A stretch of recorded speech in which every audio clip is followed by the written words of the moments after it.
성탄절이 겨울에 있는 것이 참 감사합니다. 요즘 날씨가 매우 추웠었는데 그래도 성탄절을 생각하면 마음이 따뜻해집니다. 마음이 따뜻하면 몸이 그래도 따뜻해지는 것 같습니다. 옛날에는 크리스마스가 되면 카드를 많이 보냈던 것 같습니다. 요즘은 다 휴대폰으로 카드도 보내고 다 하지만 옛날에는 다 카드에 편지를 써서 우편으로 보내었습니다. 저도 어렸을 때 크리스마스 때마다 카드를 몇 장씩 보냈던 것 같습니다. 크리스마스를 고를 때도 되도록 예쁜 그림이 있는 카드를 고르려고 했습니다. 눈 덮인 크리스마스 트리가 있는 그림도 있고, 산타 할아버지가 선물 보따리를 메고 썰매를 타는 그림도 있고, 아름다운 설경이 그려진 그림도 있었습니다. 그런데 무엇보다 크리스마스의 주인공은 예수님이십니다. 크리스마스는 아기 예수님께서 태어나신 날입니다. 우리가 크리스마스를 맞이하면서 성도로서 어떻게 해야 하는지 함께 나누기를 원합니다. 첫째, 기쁨을 회복해야 합니다. 우리가 좋은 일이 있을 때 기쁨을 느낍니다. 마음이 밝아지고 생동감이 생깁니다. 우리는 이 세상에 살면서 때로는 힘들고 마음이 그저 그럴 때가 있습니다. 하지만 우리는 아기 예수님을 생각하면서 기쁨을 회복해야 합니다. 어렸을 때 작은 것에도 기뻐했습니다. 어렸을 때 어떨 때 기뻐했나 생각해 보니까 그래도 소풍 가는 날이 기뻤던 것 같습니다. 대단한 도시락은 아니지만 판타 하나만 있어도 기뻐서 하늘 날 것 같은 기분이었습니다. 하지만 나이가 들면서 감정이 무뎌집니다. 기쁜 일이 있어도 그렇게 크게 기뻐하지 않고 슬픈 일이 있어도 그저 무덤덤하게 받아들이는 경향이 있습니다. 세상을 살아오면서 때로는 비바람을 만나고 폭풍우를 만나면서 세상 일에 일희일비하지 않는 것이 우리의 마음을 보호하고 상처를 받지 않는 것이라는 것을 몸으로 체득해서인지도 모르겠습니다. 그럼에도 우리는 살면서 희노애락을 느낍니다. 어떤 때는 기쁨을, 어떤 때는 분노를, 어떤 때는 슬픔을, 어떤 때는 즐거움을 느낍니다. 우리가 인생을 살면서 크게 기뻐하는 날보다 그렇지 않은 날들이 많았을 것입니다. 하늘을 날 것처럼 크게 기뻐한 날은 손가락으로 꼽을 정도였을 것입니다. 그럼에도 우리는 기쁨을 회복해야 합니다. 왜냐하면 예수님께서 우리에게 기쁨을 주러 오셨기 때문입니다. 아기 예수님이 태어나신 날 천사들은 목자들에게 기쁜 소식을 전했습니다. 예수님께서 태어나신 날 목자들은 밤에 밖에서 자기 양떼들을 지키고 있었습니다. 이때 주의 사자 즉 천사가 목자들 곁에 나타나 주의 영광이 그들을 두루 비추었습니다. 갑자기 천사들이 나타나 어둠을 환하게 밝혔습니다. 이것을 본 목자들은 두려워하였습니다. 천사들은 영적인 존재입니다. 인간이 살고 있는 자연세계에는 볼 수 없는 존재입니다. 그런데 그날 밤에 천사가 목자들에게 나타난 것입니다. 그러면서 목자들에게 큰 기쁨의 좋은 소식을 전한다고 하였습니다. 오늘 본문 10절에 보시면 천사가 이르되 무서워하지 말라. 보라, 내가 온 백성에게 미칠 큰 기쁨의 좋은 소식을 너에게 전하노라. 천사들은 먼저 목자들을 안심시켰습니다. 목자들은 천사들을 보고 놀랐을 것입니다. 영적인 존재를 보고 그들은 두려움에 떨었습니다. 하지만 천사들은 두려워하지 말라고 합니다. 그러면서 온 백성에게 큰 기쁨의 좋은 소식을 전한다고 하였습니다. 천사들이 한 가지 소식을 전하는데 그 소식은 좋은 소식입니다. 그리고 기쁜 소식입니다. 기쁨도 그냥 기쁨이 아니라 큰 기쁨의 좋은 소식이었습니다. 천사들이 전하여 준 소식은 인간들에게 유익한 소식인데다가 아주 큰 기쁨을 준다는 것입니다. 그럼 그 소식이 무엇일까요? 11절에 보시면 오늘 다윗의 동네에 너희를 위하여 구주가 나셨으니 곧 그리스도 주시니라. 오늘 그날에 다윗의 동네에 그들을 위하여 구주가 나셨다는 것입니다. 구주는 곧 그리스도 주이십니다. 그들을 구원해 주실 구주가 태어났다는 것입니다. 이것이 우리가 크게 기뻐해야 할 이유입니다. 우리의 구세주이신 예수님께서 이 땅에 태어나신 것입니다. 우리가 하루하루 살다 보면 기뻐할 일보다 걱정과 근심거리가 더 많을 수 있습니다. 이 세상살이는 하루하루 새로운 문제들이 생깁니다. 건강 문제, 재정 문제, 자녀 문제, 관계 문제 등 자고 일어나면 새로운 문제들이 기다리고 있습니다. 그런 문제들을 어떻게 해결해야 할지 씨름하다 보면 머리가 아프고 걱정과 근심이 몰려올 때가 있습니다. 우리의 능력에는 한계가 있는데 우리의 능력으로는 해결할 수 없는 문제들을 만나기도 합니다. 오늘 본문에 보면 목자들이 나옵니다. 목자들은 양떼들을 돌보는 사람들입니다. 그들은 밤에 양을 지키기 위해서 밖에서 자야 했습니다.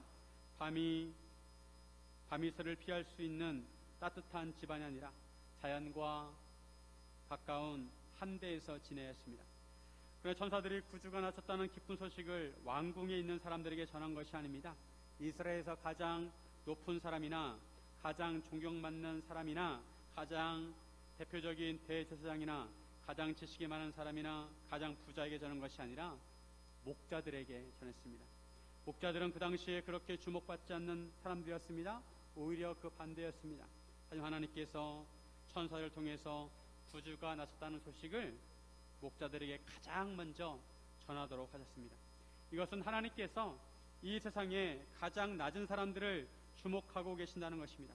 목자들은 그저 평범한 사람들입니다. 특별하거나 사람들로부터 주목을 받는 사람들이 아닙니다.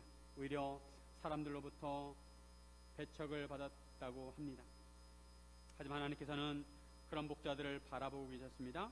하나님께서는 기쁜 소식을 온 백성에게 전하기를 원하셨습니다. 이 세상에서는 특별한 사람들을 주목합니다. 스타들이나 정치인이나 유명한 사람들을 주목합니다. 하지만 하나님의 시선은 세상의 권력자나 유명한 사람들이 아니라 아무에게도 주목받지 못하는 목자들에게 머물렀습니다. 그리고 그들에게 가장 기쁜 소식을 가장 먼저 전하셨습니다. 한편 목자들은 천사들의 합창을 듣게 됩니다. 13절과 14절에 보면 호련히 수많은 천군이 그 천사와 함께 하나님을 찬송하여 이르되 지극히 높은 곳에서는 하나님께 영광이요 땅에서는 하나님이 기뻐하신 사람들 중에 평화로다 하니라. 목자들이 기쁜 소식을 들었을 때 그 소식을 전해준 천사가 수많은 천군과 함께 하나님을 찬송합니다. 지극히 높은 곳에서는 하나님께 영광이요 땅에서는 하나님이 기뻐하신 사람들 중에 평화로다. 밤중에 영광스러운 찬송 소리가 울려 퍼졌습니다. 아기 예수님이 태어나신 사건은 하나님께 영광을 돌리는 사건입니다. 하나님께서 기뻐하시는 일입니다. 그리고 땅에서는 하나님께서 기뻐하신 사람들, 즉 하나님이 택하신 사람들 중에 평화로다. 그동안 죄로 인해서 하나님과 인간 사이는 갈라져 있었는데 이제 하나님께서 택하신 사람들에게 평화를 선포하십니다. 사람이 부르는 노래에도 감동할 때가 있습니다. 그런데 천군 천사가 하는 찬양은 얼마나 감동스러웠을까요? 목자들은 하늘에 펼쳐진 천상세계를 보았습니다. 성경에 보면 천상세계를 체험한 사람들이 있습니다. 야곱은 하늘에 닿는 사닥다리를 보았습니다. 이사야는 환상 중에 하나님의 보좌를 보았습니다. 하나님의 보좌는 너무도 거룩하였습니다. 베드로는 변화산에서 변화하신 예수님을 보았습니다. 너무도 황홀하고 좋아서 그곳에 집을 짓겠다고 하였습니다. 바울도 셋째 하늘에 다녀온 체험을 하였습니다. 하나같이 천상세계를 체험한 사람들은 거룩하고 황홀한 체험을 하였습니다. 목자들은 그런 천상세계를 경험하였습니다. 하늘이 열리는 경험을 하였습니다. 우리가 살아가는 세상은 자연세계만 있는 것이 아닙니다. 영적인 세계도 있습니다. 눈에 보이는 것만 믿으려고 하는 사람들은 인정하지 않지만 우리 눈에 보이지 않는 영적인 세계가 있습니다. 목자들은 그 영적인 세계를 체험하였습니다. 그 천국을 하늘나라를 보기만 해도 우리 마음 가운데 기쁨이 충만하게 될 것입니다. 목자들은 천군 천사들의 찬송을 듣고 기쁨으로 충만했습니다. 진정한 기쁨은 하나님으로부터 오는 것입니다. 기쁨은 하나님께서 주시는 것입니다. 그래서 우리가 하나님을 믿으면 하늘로부터 오는 근본적인 기쁨을 느낄 수가 있습니다. 이 세상의 일과 관계없이 성령님께서 우리 마음에 기쁨을 주십니다. 바울과 실라는 빌립보에서 복음을 전하다가 잡혀가지고 매를 맞고 감옥에 갇히게 되었습니다. 그런데 바울과 실라는 감옥 안에서도 하나님을 찬송했습니다. 사도행전 16장 25절.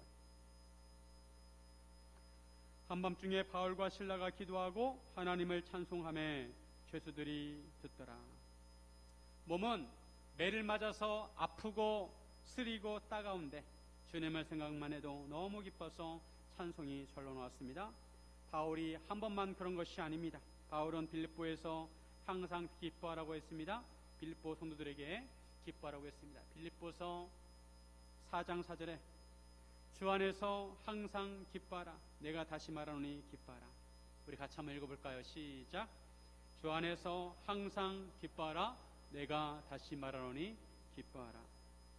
주 안에서 항상 기뻐하라. 내가 다시 말하노니 기뻐하라. 기뻐할 것을 강조하고 있습니다. 빌립보서는 바울이 로마 감옥에 있을 때 쓴 편지입니다. 가장 상태가 좋을 때, 가장 좋은 곳에서, 경치 좋은 데서 쓴 것이 아니라 자신의 몸이 캄캄하고 습기찬 감옥 안에 있으면서도 성도들에게 기뻐할 것을 강조하고 있습니다.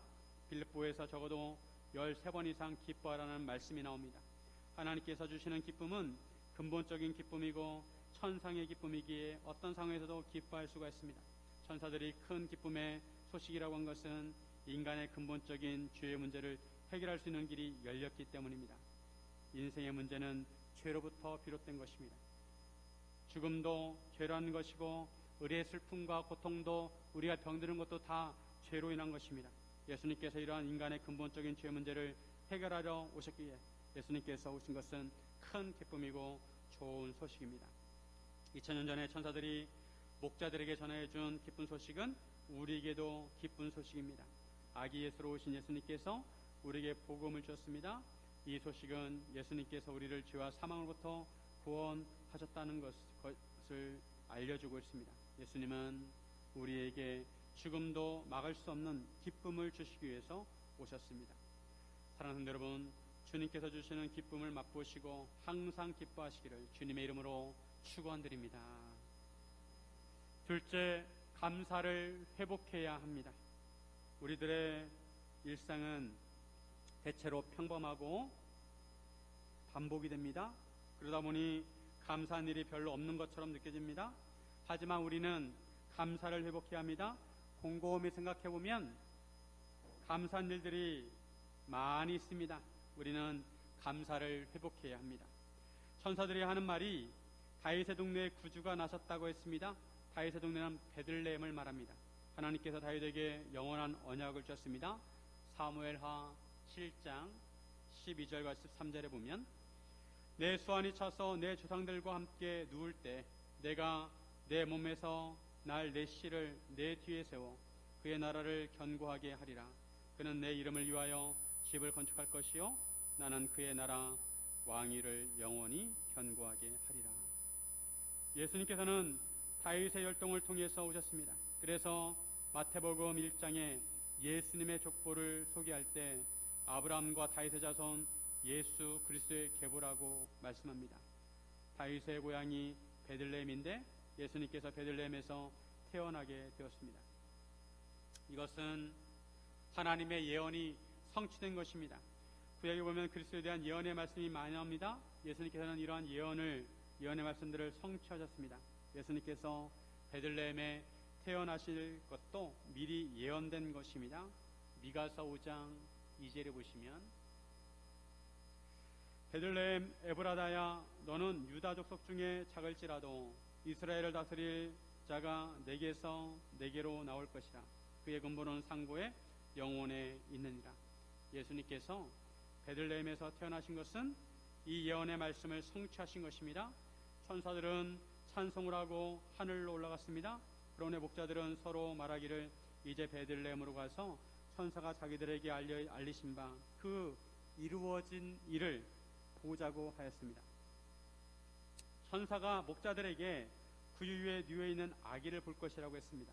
12절에 보면 너희는 가서 강보에 쌓여 구유에 누워있는 아기를 보리니 이것이 너희에게 표적이니라 하더니 목자들은 천사들이 말해준 대로 아기를 보러 가기로 하였습니다. 목자들은 베들레헴으로 빨리 달려갔습니다. 목자들은 마리아와 요셉과 그의 누인 아기를 보았습니다. 천사가 전해준 말 그대로였습니다.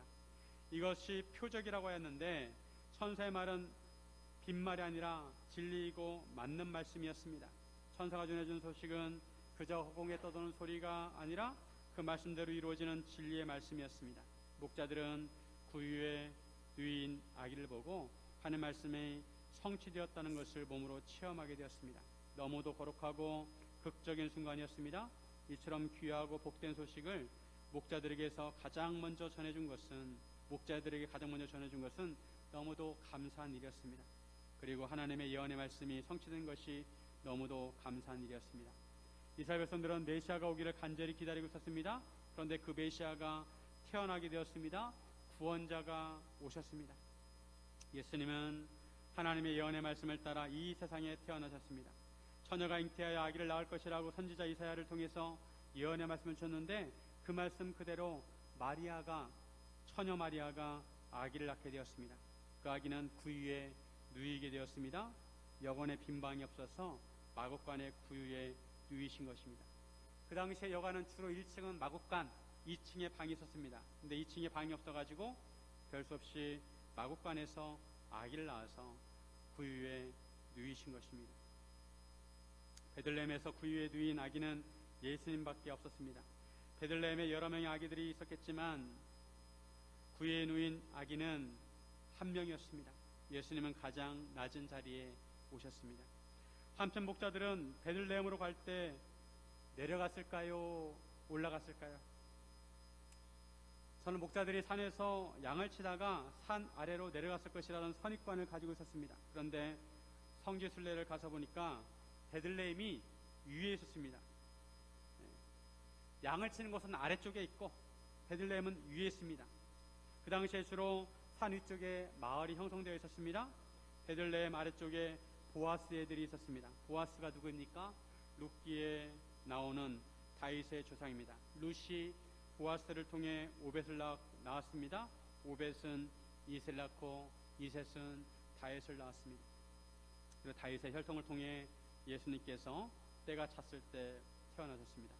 이 모든 것이 하나님의 계획 속에 있었습니다. 그리고 하나님의 계획이 하나님의 언약대로 그대로 이루어진 것입니다. 하나님께서 언약을 주시고 그대로 이루어진 것은 너무도 감사한 일입니다. 하나님께서는 신실하셔서 주신 말씀 그대로 이루십니다. 하나님의 언약을 따라 예수님께서 오셨듯이 앞으로도 하나님의 말씀을 따라 예수님께서 다시 오실 줄로 믿습니다. 목자들은 천사들의 말을 듣고 베들레헴으로 가서 구유에 누인 아기를 보았습니다. 이것이 표적이라고 하였는데 하나님의 언약이 이루어지는 표적이었습니다. 목자들은 이러한 거룩한 하나님의 일에 동참한 것에 감사하였을 것입니다. 천사들이 자기들을 찾아온 것도 감사한 일인데 목자들은 하나님의 언약대로 태어난 아기 예수님을 직접 보았습니다. 그 또한 감사한 일입니다.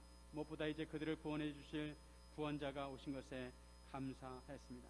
목자들은 천사가 자기들에게 아기에 대하여 말한 것을 마리아와 요셉에게 전했습니다. 이 말을 들은 사람들이 놀랍게 여겼습니다. 하나님께서는 마리아에게만 천사를 보내신 것이 아니라 목자들에게도 천사를 보내셔서 아기 예수님의 탄생이 확실한 하나님의 이름을 확인하도록 하셨습니다. 마리아는 이 모든 말을 마음에 새기어 생각했습니다. 그 말을 귀하게 여기고 마음으로 묵상하였다는 것입니다. 감사는 모든 것이 감사하기도 하지만 하나하나 헤아려 볼 때 감사가 커집니다. 하나님께 동정녀 마리아로 하여금 아기 예수님을 잉태하게 하신 것도 감사하고 베들레헴에서 아기 예수님을 낳은 것도 감사하고 목자들을 통해 아기에 대한 말씀을 듣게 하신 것도 감사한 것입니다. 무엇보다 아기 예수님이 이 땅에 태어나신 것이 감사한 일입니다. 예수님은 임마누엘 하나님이십니다. 이제 우리와 함께 하시기 위해 아기 예수로 오셨습니다. 참 구원자가 되시기 위해 오셨습니다.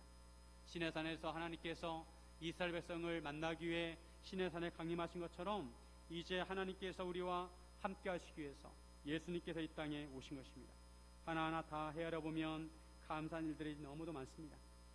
우리는 구원자 예수님이 이 땅에 오신 것을 근본적인 감사를 드려야 하고 우리가 살면서도 감사한 일들이 참 많이 있습니다. 올 한 해를 지나면서 잘 지나게 하신 것도 감사하고 우리 하여금 기쁜 소식을 듣게 하신 것도 감사하고 복음을 통해 우리를 구원해 주신 것도 감사하고 주님 안에서 영가족을 만나게 하신 것도 감사한 일입니다. 한 해를 보고 새해를 맞이하게 하신 것도 감사한 일입니다. 무엇보다 우리가 잊었을지 모르지만 코로나에서 벗어나 정상적인 생활을 회복하게 하신 것도 감사한 일입니다. 아멘이십니까? 교통사고로 전신 화상을 입은 이 시선자매는 화상으로 피부에 감각을 잃게 되었는데 피부에 잔털이 있어서 바람을 느끼는 것도 감사하다고 했습니다. 피부에 잔털, 바람이 불 때 그 잔털이 바람을 느낍니다. 여러분 피부의 잔털로 감사를 올려드린 적이 있습니까? 어떤 사람은 평생 얻기를 바라는 것을 우리는 당장이라도 할 수 있으면서도 그것을 감사하지 아니하고 당연하게 생각합니다. 어떤 사람은 걷는 것이 평생 소원이고 어떤 사람은 보는 것이 평생 소원입니다. 어떤 사람은 뛰어보는 것이 평생 소원입니다. 한 번도 걸어본 적이 없는 사람이 걸었다면, 한 번도 보지 못한 사람이 보았다면, 심장이 약해서 평생 뛰어보지 못한 사람이 뛰었다면 그 사람들은 하나님께 무한 감사를 올려드렸을 것입니다. 인간은 항상 결핍만 생각합니다. 자기에게 부족한 것만 생각합니다. 이미 받은 은혜가 많은데도 그것은 다 이루어졌으니까 뒤로하고 잊어버리고 받기만을 원해서는 안 됩니다. 우리는 가만히 생각해야 합니다. 그리고 주변을 둘러보면 감사한 것들이 많이 있습니다. 이스라엘 백성들은 하나님의 은혜를 잊지 않기 위해 매년 장막절을 지냈습니다. 하나님께서 애굽에서 이스라엘 백성들을 구원하신 것을 기억했습니다. 하나님께서 홍해를 가르쳐서 마른 땅같이 건너게 하시고 광야에서는 매일 만나를 내려주시고 메추라기를 보내주시고 구름기둥과 불기둥으로 그들을 보호하여 주셨습니다. 반석에서는 물이 나게 하셨습니다. 그들이 먹을 것과 마실 것을 다 공급해 주셨습니다. 이스라엘 백성들은 이런 하나님의 구원의 은혜를 기억하기 위해서 매년 장막절이 되면 밖에다 텐트를 치고 천막을 치고 일주일 동안 그 안에서 살았습니다. 그러면서 하나님이 베풀어 주신 그 감사를, 은혜를 기억하는 시간을 가졌습니다. 인간은 망각하는 존재입니다. 해결할 문제만 생각하고 해결된 문제는 생각하지 않습니다. 문제가 해결된 것은 감사한 것인데 그런 것들은 다 잊어버리고 해결할 문제만 생각합니다. 그러다 보니 항상 마음에 감사보다는 걱정과 근심, 고민이 있습니다. 우리가 감사를 하려면 지나온 은혜들을 기억해야 합니다. 저는 올 한 해 동안 감사 노트를 기록해 왔습니다. 가끔 그 감사 노트를 보면 잊었던 감사들을 다시 기억하게 되었습니다. 성탄절은 예수님의 은혜에 대한 감사를 기억하는 날입니다. 사랑하는 성도 여러분, 감사를 회복하시기를 주님의 이름으로 축원드립니다. 셋째, 사랑을 회복해야 합니다. 우리는 우리를 향하신 하나님의 사랑을 깨달아야 합니다. 하나님의 사랑이 얼마나 큰지, 얼마나 대단한 사랑인지 우리는 깨달아야 합니다. 그리고 우리도 우리 안에 사랑을 회복해야 합니다. 그날 목자들에게 그날은 아주 특별한 날이었습니다. 목자들은 천사들이 전해준 소식으로 인해 큰 기쁨을 느꼈고 아기 예수님을 뵙고 감사했습니다. 무엇보다 그들은 하나님의 크신 사랑을 느꼈습니다. 요한복음 3장 16절, 하나님이 세상을 이처럼 사랑하사 독생자를 주셨으니 이는 그를 믿는 자마다 멸망하지 않고 영생을 얻게 하려 하심이라. 예수님께서 이 땅에 오신 것은 하나님께서 예수님을 보내주셨기 때문입니다. 하나님께서 세상을 이처럼 사랑하셔서 독생자를 주셨습니다. 그 목적이 너무도 명료합니다. 예수 믿는 사람들에게 멸망하지 않고 영생하도록 영생을 주시기 위해서 예수님을 보내주셨다는 것입니다. 목자들은 아기 예수님을 뵙고 그들이 있던 곳으로 돌아갔습니다. 20절에 보면 목자들은 자기들에게 이르던 바와 같이 듣고 본 그 모든 것을 인하여 하나님께 영광을 돌리고 찬송하며 돌아가니라. 목자들은 신비한 체험을 했습니다. 천사들이 전해준 기쁜 소식을 들었고 그리고 아기 예수님을 보았습니다. 하지만 그렇다고 그들은 일상을 벗어나지 않았습니다. 그들이 돌보아야 할 양떼들이 있는 곳으로 다시 돌아가게 되었습니다. 하지만 목자들은 아기 예수님이 태어난 증인이 되었습니다. 그리고 천사들이 찬양한 증인들이 돼서 그것을 보았습니다. 목자들이 자기 양떼들이 있는 곳으로 돌아가면서 하나님께 영광을 돌리고 너무나 감사하고 기뻐서 하나님께 영광을 돌리고 찬송을 불렀습니다. 어떤 찬송을 불렀을까요? 제가 생각하기에는 아마 천사들로부터 들었던 그 찬양을 하지 않았을까. 높은 곳에서는 하나님께 영광이요, 땅에서는 하나님이 기뻐하신 사람들에게 평화로다. 그 찬양하며 돌아가지 않았을까 생각합니다. 그들이 양떼를 치던 곳에서 옛날에 다윗도 양떼를 쳤습니다. 다윗도 목자로서 양들을 돌보는 일을 했습니다. 다윗은 양을 돌보는데 목숨을 걸었습니다. 곰이나 사자가 나타나서 양을 공격하려고 하면 다윗은 목숨을 걸고 그 곰과 사자들과 싸웠습니다. 그런 중에 하나님의 사랑을 느꼈고 하나님께서 보호하신다는 것을 느끼게 되었습니다. 예수님께서도 우리의 목자로 오셨습니다. 예수님은 선한 목자이십니다. 양들을 위해 자기의 목숨을 버리셨습니다. 예수님은 그 정도로 양떼들을 사랑하십니다. 요한복음 10장 11절. 나는 선한 목자라. 선한 목자는 양들을 위하여 목숨을 버리거니와. 또한 예수님께서는 우리의 친구로서 가장 큰 사랑을 보여줬습니다. 요한복음 15장 13절. 사람이 친구를 위하여 자기의 목숨을 버리면 이보다 더 큰 사랑이 없나니. 예수님은 우리를 사랑하셔서 우리를 구원하시려고 십자가를 지셨습니다. 우리를 위하여 자기의 목숨을 버리셨습니다. 그리고 다시 살아나셨습니다. 우리 이 세상에서 가장 큰 사랑을 받았습니다. 예수님께서 그런 사랑을 우리에게 보이신 것은 우리도 사랑하라고, 우리도 서로 사랑하라고 하신 것입니다.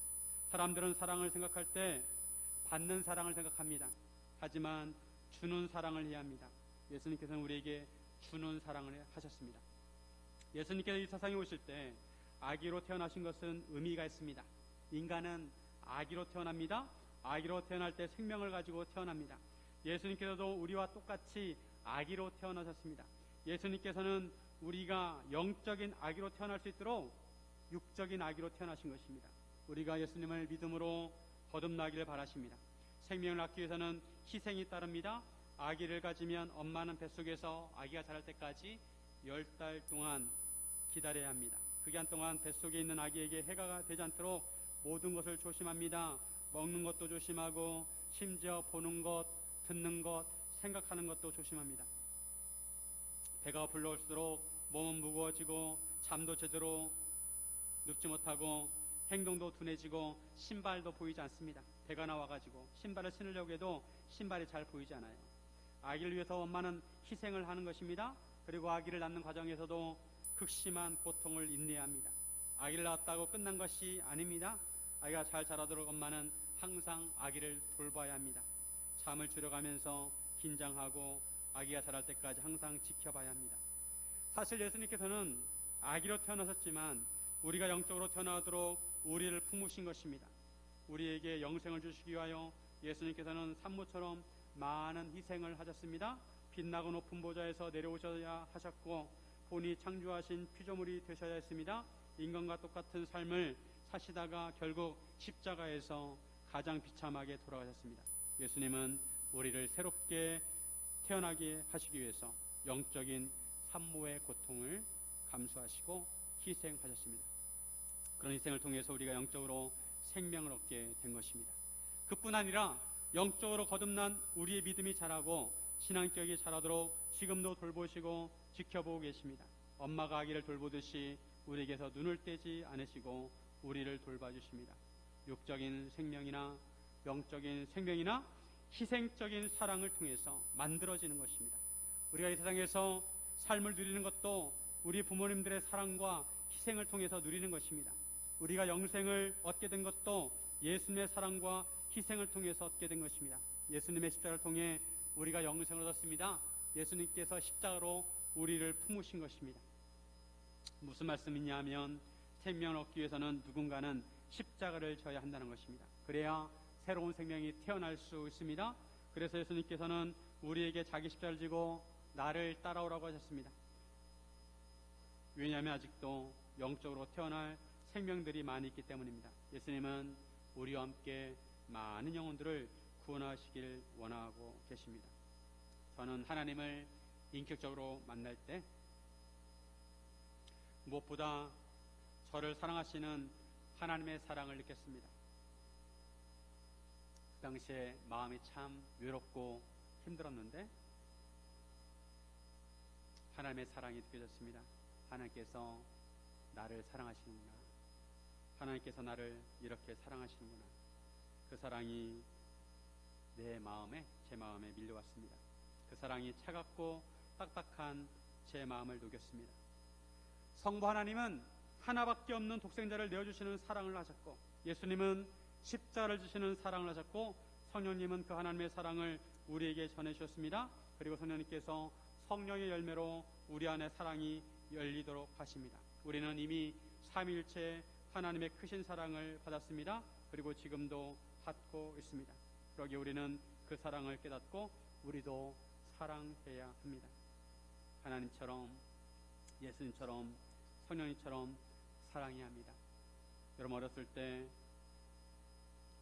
큰 걱정을 해본 적이 있습니까? 어떤 일을 만났는데 그래서 어떻게 해야 될지 몰라가지고 마음속으로 걱정하고 근심한 적이 있습니까?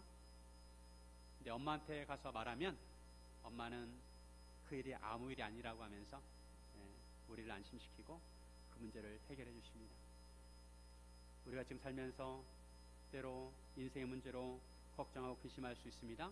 하지만 우리가 그 문제를 안고 하나님께 가면 하나님에게는 그 문제가 아무 문제가 아닙니다. 하나님은 지금도 우리를 사랑하시고 우리를 품고 계십니다. 사랑하는 성도 여러분, 하나님의 사랑을 회복하고 전하시기를 주님의 이름으로 축원드립니다. 함께 기도하겠습니다.